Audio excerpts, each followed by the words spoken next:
No, yeah, I know Alex is such a great player and such a fighter, so I knew it was going to be a really tough match. Yeah, there was quite a bit of support for me tonight, so I really appreciate that because I know how loved Alex is, and for good reason. But She's been having such an incredible season, incredible year. Very great player with a lot of fans. Those were Amanda Anisimova's words when she was asked about the woman waiting for her in Cincinnati. And that last part, with a lot of fans, may have been the most interesting thing she said, because Anisimova wasn't talking about some unknown player arriving quietly at a WTA 1000 event. She was talking about Alex Eala, and by the time these two finally walked onto the court, Anisimova already knew one thing. She wasn't going to be facing Alex alone. She was going to be facing the noise, the flags, the chants, the Filipino supporters who had followed Eala from Washington to Toronto and now into Cincinnati. And that raises a very interesting question. Why did a world number 10 player specifically point out Eala's fan base before their match had even started? Was it simply respect? Was she preparing for the atmosphere? Or had Amanda Anisimova already realized something that the rest of the tennis world is only beginning to understand? Alex Eala is becoming an event, and that is a very different level of attention for a 21-year-old player. Just a few weeks ago, Eala was still being introduced to huge sections of the tennis audience. Now, established stars are being asked about her. And they aren't just being asked about her ranking. They're being asked about the phenomenon around her. Look at where Eala stood when she arrived in Cincinnati. She was the world number 20, a career-high position, and the number 17 seed at the Cincinnati Open. She had already won her first WTA Tour singles title in Washington. And that wasn't some comfortable breakthrough where everything simply fell into place. Eala had gone through a brutal field. She beat elite opposition, reached the final, and then defeated Jessica Pegula to claim the biggest title of her career. Suddenly, the player who had been fighting to establish herself was holding a WTA trophy. And the rankings started moving with her. Then came Toronto, another big tournament, another huge stage. Another reminder that Washington wasn't some isolated week where everything magically went right. And now Cincinnati, the WTA 1000 stage, seeded Alex Eala, a first-round bye, and a growing expectation that she wasn't just there to participate, she was there to win. That changes the psychology completely. A few weeks ago, people could look at Alex and say, what if she breaks through? Now the question is becoming, who is going to stop her? And then came Elena Gabriela Ruse. That matchup had its own history. Ruse had beaten Eala in the 2024 U.S. Open qualifying, winning 3-6, 6-1, 6-4 after Alex had taken the opening set. 2 years later, they met again. But this time, the story barely resembled the first meeting. Eala took the first set 6-1, then she moved ahead 3-0 in the second. Ruse ultimately retired because of a physical issue, and Eala advanced. The official score told one story. 6-1, 3-0, retirement. But the bigger story was what happened before the match ended. Eala looked like the player dictating everything. She had the confidence. She had the rhythm. And she had the crowd. Which brings us right back to Anisimova, because Amanda isn't some player who doesn't understand what pressure feels like. She's a world number 10. She's been as high as number 3 in the world. She's reached the biggest stages in tennis. She's played Grand Slam finals. She knows exactly what it feels like to walk into a stadium with expectations sitting on your shoulders. So when that player looks at Alex Eala and says, very great player, with a lot of fans, you pay attention. Because Anisimova isn't discovering Eala through social media clips. She's preparing to play her. She's looking at the opponent across the net. And she's already thinking about the atmosphere surrounding that opponent. That is what makes the comment so interesting. Imagine being the established top 10 player. You walk into Cincinnati expecting the usual equation. Opponent across the net. coach in the box, your own supporters around the stadium. Then you realize the other player has brought an entire community with her. And suddenly, every big point is going to sound different. Every Eala winner gets louder. Every Eala break point gets louder. Every momentum swing gets louder. And if Eala starts playing the kind of tennis she showed in Washington, that noise can become something else entirely.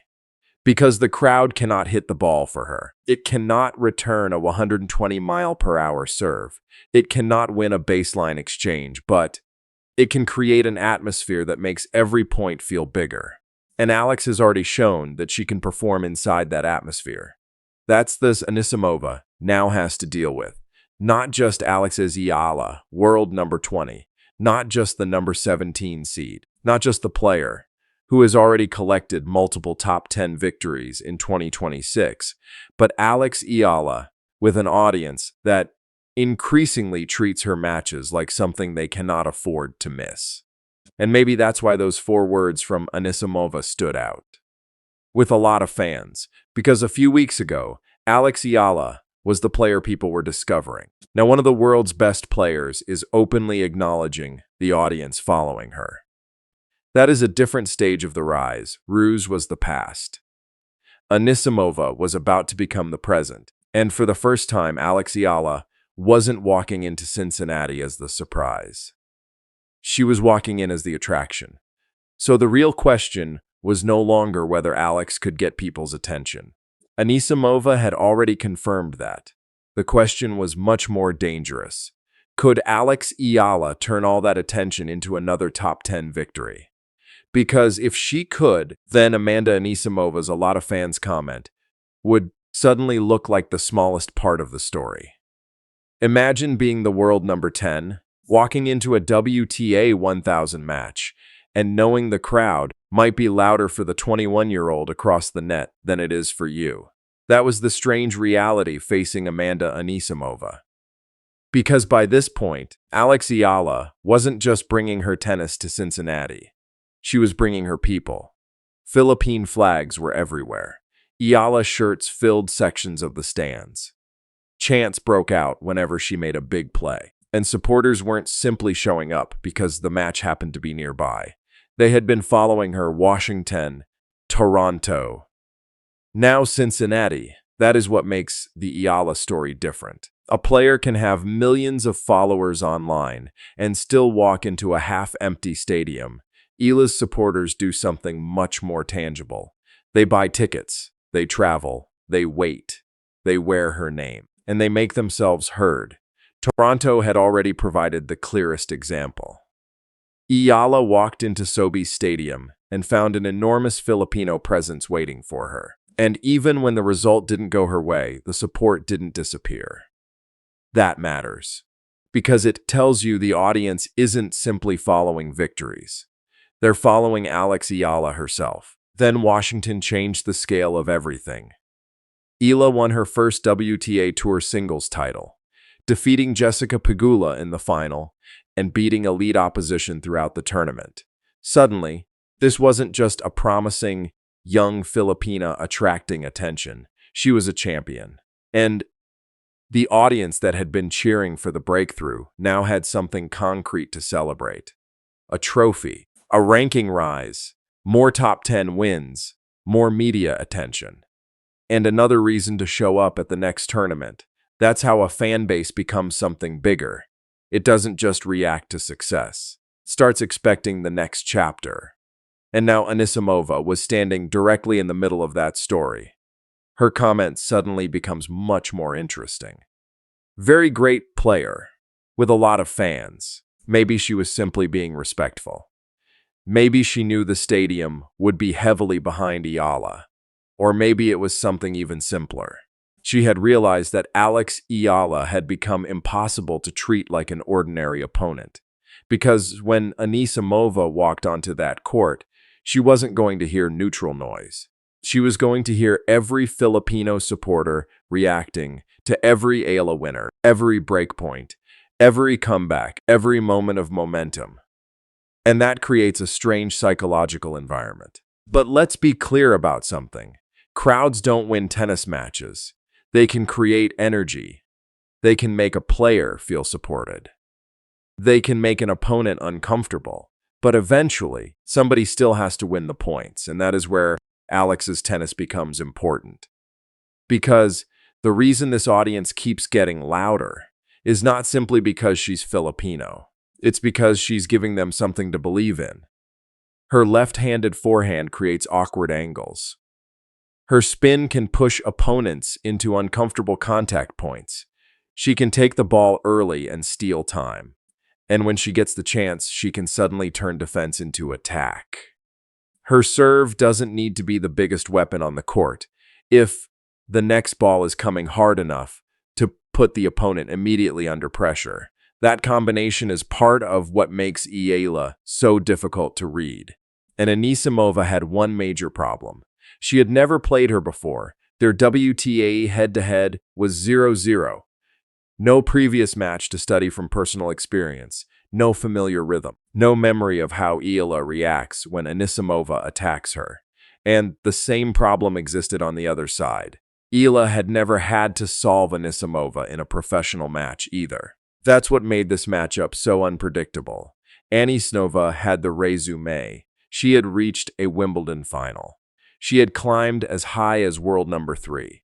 She was now ranked inside the top 10. She had experience playing on the biggest stages, but Eala had something increasingly difficult to ignore: momentum. She had just won Washington. She had beaten elite players. She had reached the second week in Toronto. She had arrived in Cincinnati as the number 17 seed. And now she had a crowd that seemed determined to make the tournament feel like another home event. So what was Anisimova really saying when she mentioned a lot of fans? That's the part we can't know for certain. Maybe it was admiration. Maybe preparation. Maybe she simply knew exactly what kind of atmosphere was coming. But whatever the intention, the effect was the same. Anisimova had acknowledged something that was becoming increasingly obvious across the WTA. Alex Eala was no longer an ordinary rising player. She was becoming an attraction. And that creates a fascinating contradiction. The bigger Eala's audience becomes, the more pressure comes with it. The fans expect something. The media expects something. Opponents expect something. And now Eala is expected to perform not simply as a young player making her breakthrough, but as a top 20 player walking into a top 10 challenge. That's a completely different test, because beating Ruse answered a question from the past. Beating Anisimova would answer a question about the present. Can Alex Eala actually compete with players who have already lived at the top of women's tennis? Can she take all that noise and turn it into clean tennis when the opponent across the net is just as dangerous? Because the crowd could be ready, the flags could be flying, the chants could be deafening. But eventually, the noise disappears. The umpire calls the score, the ball goes into play, and Alex has to solve Amanda Anisimova herself. That was the real test waiting underneath all the hype. Was Anisimova about to expose the limits of the Eala effect, or become the biggest proof yet that the Eala effect was real? This was no longer about whether people believed in Alex Eala. The question was whether her tennis could justify everything happening around her. On one side was Amanda Anisimova, the world number 10 and number 9 seed. On the other was Alex Eala, the world number 20 entering Cincinnati, the number 17 seed, and a player whose live ranking had climbed around number 18 during the tournament. On paper, Anisimova had the advantage. But recent form was making that gap look a lot less intimidating. Eala had already won her first WTA title in Washington. She had beaten top-level opponents. She had reached the 4th round in Toronto. And now she had taken care of Elena Gabriela Ruse before the match ended at 6-1, 3-0. So this wasn't simply a young player getting a lucky draw. This was a player climbing rapidly enough that the rankings were starting to look like yesterday's information. But Anisimova presented a completely different problem. Could Eala handle that level of pace? Could she protect her serve when the pressure increased? Could she stay aggressive instead of getting pushed behind the baseline? And most importantly, could she close against a player who already knew what it felt like to compete at the very top? Because this is where the Eala story stops being purely emotional. The flags don't matter. The chants don't matter. The hype doesn't matter. Eventually, the ball has to land inside the lines. And that's the transformation we're watching. A year ago, the conversation was, can Alex Eala make it? Now it's, can Alex Eala beat them? That's a completely different question. She already has the WTA title. She already has a top 20 ranking. She already has multiple wins against top 10 opponents. She already has a WTA 1000 seed. And now she has an audience that is growing alongside all of it. But beating Amanda Anisimova would add something different. It would show that Eala can take this version of herself and beat another established top 10 player on a major stage. And that matters heading into New York because Cincinnati isn't the destination. It's the final major test before the US Open. The attention will be bigger there. The expectations will be higher. The opponents will be tougher. And the Filipino audience following Eala will be even more visible. The target on her back is growing at exactly the same time her ranking is rising. But that's the price of breaking through. If Eala beats Anisimova, it doesn't suddenly make her a US Open favorite. That would be an overstatement. What it does give her is something much more valuable. Proof. Proof that her game can survive against the established elite. Proof that Washington wasn't a one-week explosion. Proof that the top 20 isn't where her rise has to stop. And suddenly, Anisimova's words come back into focus. A lot of fans. Maybe that's what makes Alex Eala different. The fans came first, then the attention grew, then came the title, then the ranking. Now, the biggest question is whether the victories against the elite can keep following.